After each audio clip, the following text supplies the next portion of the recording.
Hello friends, my name is Ryan, and today I am going to tell you a story named The Woman Who Rode Across the Atlantic, Tori Murden McClure's solo voyage.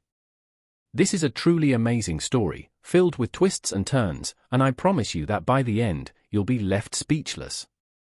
So let's begin. Tori Murden McClure was just like any other young woman with big dreams and an unyielding will to push past her limits. But what set her apart from the rest was the extraordinary goal she set for herself, to row across the vast, treacherous Atlantic Ocean, all alone, with no one to depend on but herself. It was not just an adventure, it was a test of her very soul. And let me tell you, friends, the story of how she came to make this decision is as unexpected as the journey itself. Picture this, it's the late 1990s, and Tori is sitting in her small apartment in Louisville, Kentucky. Like many people, she had often daydreamed of doing something extraordinary, something that would shake the world awake, but unlike others who spoke of it, Tori was determined to make her dream a reality. But little did she know, the ocean she would soon set sail on was not just filled with water. It was filled with doubt, fear, and a series of challenges that would test the very core of her being. In the beginning, Tori faced mockery from those around her. They couldn't believe that someone like her, a woman, would even think of taking on such a monumental feat. The skepticism she faced from friends, family, and even strangers only fueled her resolve. She knew, deep down, that she was meant to do something that had never been done before. But was she really ready? As the day of departure drew closer, Tori spent months preparing. It wasn't just about physical training, it was about mentally preparing for a battle that would last for weeks on end. She would face the brutal waves of the Atlantic, extreme isolation, and the ever-present fear of failure. But still, she pressed on. She was driven by a single thought: I can do this. The day arrived. Tori stood on the shores of the Canary Islands, the starting point of her journey. The ocean, vast and endless, stretched out before her. Her boat, small and fragile compared to the mighty waves, bobbed gently in the water. It was her only companion in a journey that would test every ounce of her strength. And then, just as the first stroke of her oar hit the water, the unimaginable happened. A storm, far stronger than anything she had anticipated, came out of nowhere. For days, the ocean raged, battering her boat, throwing her around like a rag doll in the merciless sea.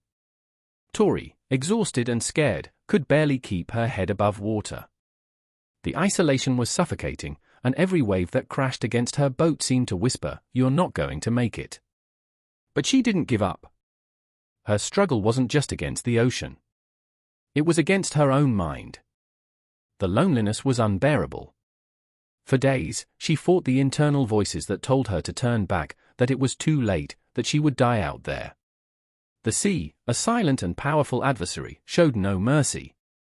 But with every stroke of the oar, Tori drew closer to her goal. As the weeks went by, Tori's determination grew. She learned to read the sea like a map, to anticipate its moods, to find the calm in its storm. And then, just when it seemed that victory was within her grasp, something even more terrifying happened. In the dead of night, as Tori rowed with exhaustion weighing down on her, something massive brushed against her boat. It was dark, and the ocean was as quiet as a grave. Her heart raced as she strained to see what it was. The thing that touched her boat was too large, too silent, and too sinister to ignore. Was it a shark? Or something else? Tori didn't know, but she knew one thing for sure: she was not alone in the ocean. With every passing hour, the unknown presence seemed to grow. Tori's nerves were on edge. She couldn't sleep. Every creak of her boat, every whisper of the wind, felt like a warning. Was this the end of her journey? Would she survive whatever was lurking in the depths?